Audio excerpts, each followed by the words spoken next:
Like I give you an example. If I was to ask you, are you rich? And how do you feel by thinking that you're rich? Ask yourself a question. Am I rich? Am I wealthy? How does that make you feel? Does that make you feel good or bad? This is how you identify the shadow. Because if you feel bad about having abundance, that you don't think you have abundance, where did you get that information from? That's called shadow. You have to learn where you got that from so that you don't learn, but so that you can stop continuing the same lifestyle narrative of what you believe in. But if you change your mindset, it doesn't mean racism ain't going on, but it's not in my dimension. If it's not in my dimension, then it will not hinder me from achieving my goal. Amen. Okay? One thing known for the ADS is the reliance on a belief that God was liberating them, and the civil rights movement. Dr. King was a Christian spiritual movement. So, yeah, I think probably one of the biggest problems is we've gotten away from that, and now it's more of a secular humanist. Good point. Good point. And it's no longer a God-centered effort, and that's across the board in America. I agree with this piece here. America is for my opinion, with this Constitution, which was unmistakably, no doubt, a great piece of document. I don't even think they knew what they were doing when they wrote that document. They knew they were doing themselves. No, I don't think they foreseen 400 or 500 years later us looking at that document. But I'm gonna tell you something. That document gave people in this country the privilege to be able to move the way we move. Amen. Right? And I don't think there's another country that holds the same respect as the individuals as it explains in the Constitution in this country. Amen. So this country here holds if you can't make it in this country, I'm sorry, you probably can't make it in no country.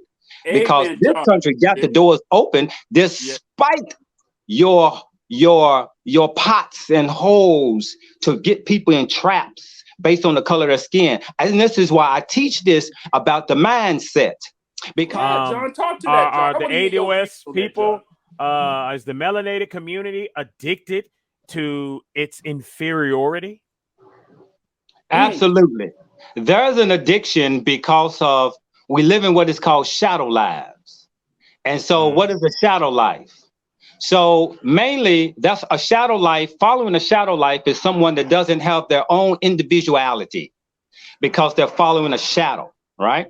And so what we have is people that has been no doubt given information. Like I give you an example. When we talk about the word black, that's a program. When we talk about the word you African American, that's a program. Those are programs. And so those programs, when those programs dictate your life, that become an addiction if you cannot fix it. Right? That's the kind of life we're living. We're living what is called shadow lives. We're not living individual lives. We're following someone else's shadow. And if someone else's shadow is tainted, we follow that shadow. Look at Christianity. Look at the preachers. They say all the preachers sound the same, don't they? Right? So because they're living a shadow life of someone else. And where did that someone else get that behavior from? So therefore, if one is toxic and someone is following that person in a shadow, they're toxic too. So we're living in and we're unaware. We're unaware of the shadow life. We don't never address what's in the subconscious mind. How we eat the way we eat. Oh, our parents taught us. That's a shadow life. Oh, people holler about high blood pressure is something you inherited from your family. No, it ain't. What you inherit from your family is that eating habit, the shadow life. Yeah. That's the piece that's addictive. And so, yes, we are addicted to racism. Oh, that's the first thing we're going to scream. If the white man don't give us a job, we don't think, oh, well, maybe I ain't good enough. No, we think, oh, fuck, he's racist.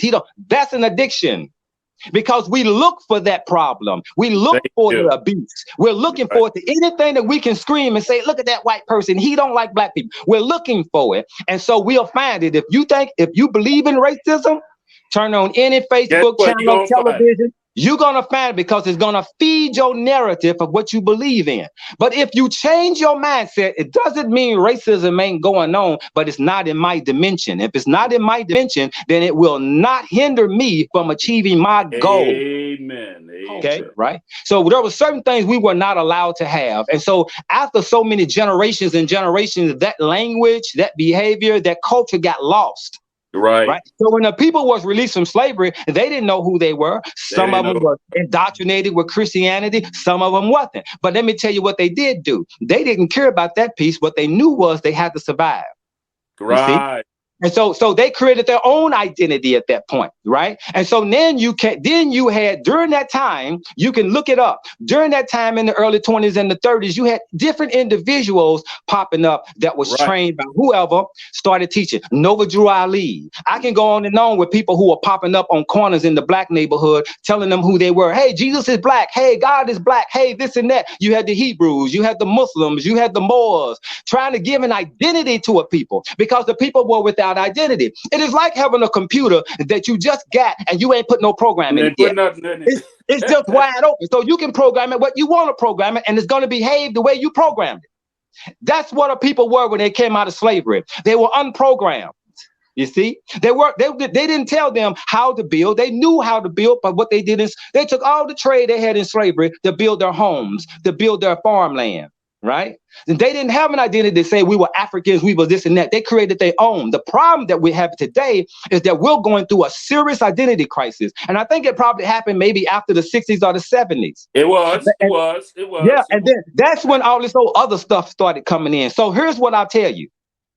Whatever you call yourself, that definition is as far as you can go. You can't go no higher than that definition. So whatever that definition is that's just you. You're limited, buddy. When you remove those definitions of yourself and you call yourself that is infinite, something that is untouchable, the highest thing that I can describe in the English language, in my concept and my comprehension, is God. What is God? Unstoppable. What is God? Infinite. What is God? So I started calling myself a God. I didn't care what you thought. I didn't care what nobody think of me. When I started calling myself a God, I realized, therefore, there was nothing hindering me from accessing the universe in my favor when I started calling myself up. But if I call myself a Muslim or a Moor, go look it up. You're limited. Go call yourself a Christian, call yourself Black, African American. I don't care what those names are. Those names are limited. And that limitation, that's as far as you can go. The reason why I'm going to go to say that. Reverend Moon, I studied Reverend Moon, and I picked up on this, and he said he called himself a Messiah. He called himself a Messiah way back in the 60s, John. Did you know that? Yes, I did. He called him a Messiah, himself a Messiah. Well, the dominant European culture couldn't handle that. Christianity, the Catholic people, they were like, what the hell? We couldn't handle that. And they screwed it around, not realizing he wasn't just calling himself a Messiah. He was saying we were all Messiahs. Facts. We were all Messiahs, okay? And a lot of us didn't catch that. Right. And I caught it, bro. I caught it. And I thank you, Peter, for introducing me to Reverend Moon, because I needed that, dealing with some of the bull crap that I was dealing with. And John, just like you, I was calling myself a Messiah, okay? A Messiah, which is higher than anything, okay? Which means I didn't need nobody else's authority to tell me what. Not a damn thing.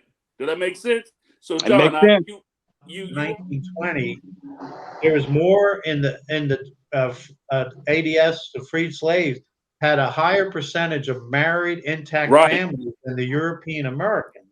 So how did we get from, and that was under Jim Crow, incredible oppression.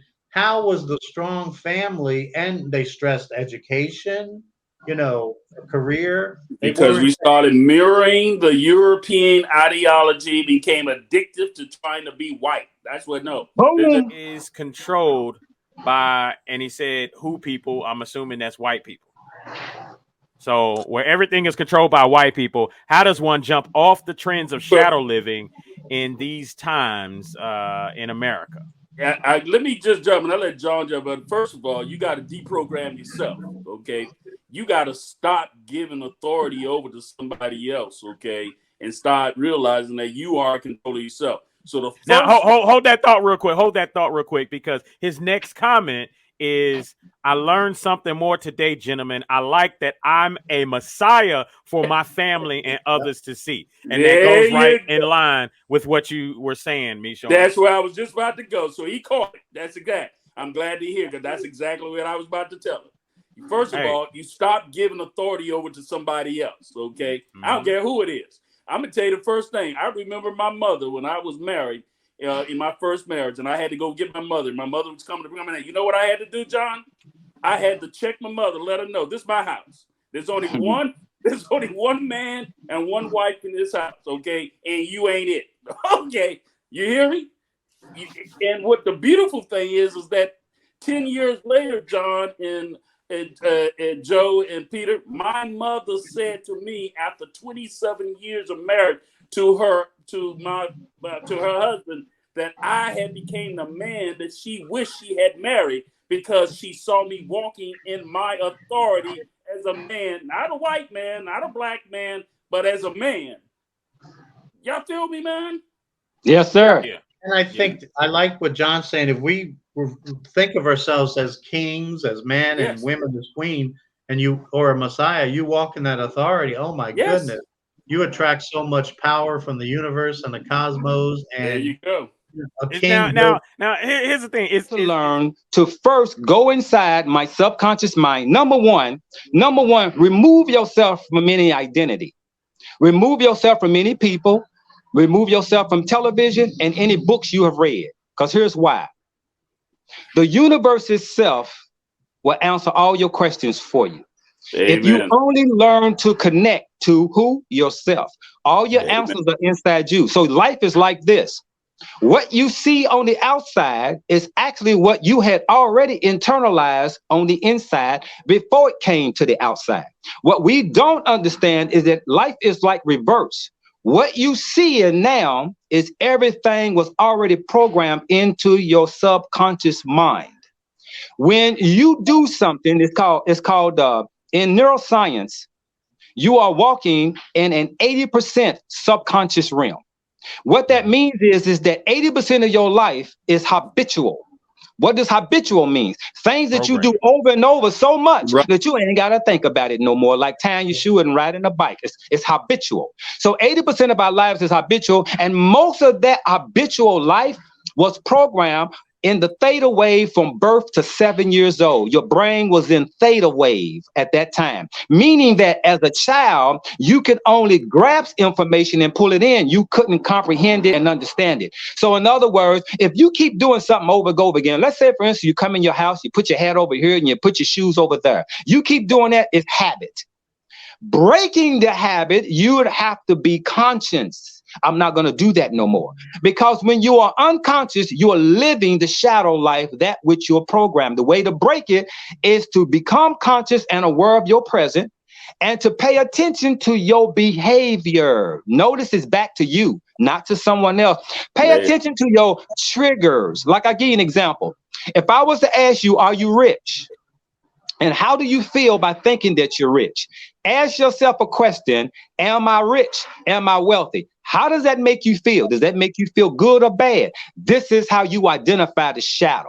Because if you feel bad about having abundance, that you don't think you have abundance, where did you get that information from? That's called shadow. You have to learn where you got that from, so that you don't learn, so that you can stop continuing the same lifestyle. Very first good. Of all, you got to first identify the problem in the brain. Not outside of you, not the white man, not this job, not that job. First, identify how you are seeing things, because the way you interpret things, the way your narrative is, programs your life. So I tell this, you have to turn off that television. You have to turn off this social media. And what you have to do is you have to learn how to be addicted to things that are educating you, improving you. Reading, Affirmations are good. Some Yes. people use affirmations at night. A program or a recording that plays over and over and over till it gets into the subconscious mind so deep that the subconscious mind is already projecting what it is you told your subconscious mind that you want. And so that means that the frontal lobe of the brain and the subconscious mind are now in sync with each other. So now it knows what this back here knows what this up here wants. And this up here knows how this is going to get it. So the shadow life, stop following the shadow life. You must first do shadow work on your subconscious mind and ask yourself, listen, stand by yourself and ask yourself, where'd you get the terminology of God from? Who told you that? How can you rethink that? I like this word that Mishan used. You have to unlearn to relearn. So you have to ask yourself certain questions. Where'd you get that concept from? Where'd you get that narrative from? And you have to pay close attention to your thinking every day. We have 60,000 thoughts a day. Are you paying attention to them?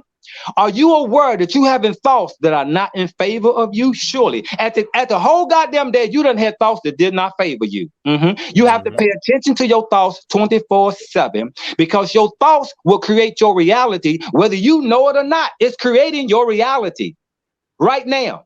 So those are the works that you have to do. You have to do what I call shadow work in order to find the shadow that you're following. And you have to undo it by putting in new information. Now, that stuff that you know or you heard, this is why women stay in abusive relationship. This is why people keep going in and out of prison, because they don't address the subconscious mind, why they keep repeating something over and over. So what you got to do is, you're not going to get rid of those things in the subconscious mind, but what you can do is upload new information to program that information to adjust to your today, opposed to allowing the brain walk around unconscious. Hey, I had a question about that, because what we talked about, the breakup of the family, you said, which is true up until 7 years old. So look at the difference of a married couple that's encouraging the child, making sure they're ready for school, versus mostly a single mom who's angry at the guy who knocked her up and ran off and has that deep-seated resentment towards that child, and just telling that child, you're no good, you're not going to succeed. Especially males, you're just like your daddy, who ran off on me. And that's in their subconscious. They can't help it, but they're feeding that every day and then, by the time they're 7, they're such damaged goods. If they don't do the shadow work you're talking about, no wonder why we got so much dysfunction. My title is the global spokesperson for all white people, so that's my official title. I appreciate you. I appreciate you, Peter. No doubt. Got a lot of respect for you. Okay, I want you to know that. All right. So no doubt. Yeah, you can take some blows, and I appreciate the work you do. We all got work to do, and we do works on different levels. That don't mean you have to do work on my level, and it doesn't mean I have to do work on Mishan's level. But we all have an intention here that we're trying to do here, and that is trying to undo some shit. Some shit that's been done for so many years of trying to look at something different, opposed to following the same old fucking trend that's been going on for 80 years or more, right? We got to do something different, and I'm glad to be on here to have that discussion with you guys. I appreciate all. When we get to the term of calling ourselves kings, doesn't that make you feel a little better? So each time you start recognizing that ability or that identity inside yourself, you stand a little taller. And every time you stand taller, you don't allow bullshit to affect you anymore. And so when you start walking in that light, guess what? People will treat you based on what you think of yourself. And when you walk into a room, they're going to see a king walking into that room. And they're going to behave like that. They're going to give you the respect. I get respect everywhere I go. I get respect with Chinese, Taiwans, and people who are in other countries. I got people on my team that do business with me on another level. They got great respect for me. Don't matter what color I am. Right. And I use them. I use whatever ability they have to bring to my table. Right. And so that's a king.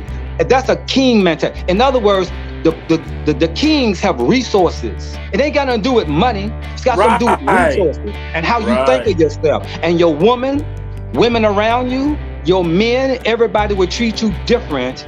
If you walk around with your head down and feeling sorry for yourself, that's how you're gonna be treated. You walk around with your head up like I ain't to be fucked with, that's how you're gonna be treated. Won't nobody mess with you. That's the king status. Hey, I tell you what, man, today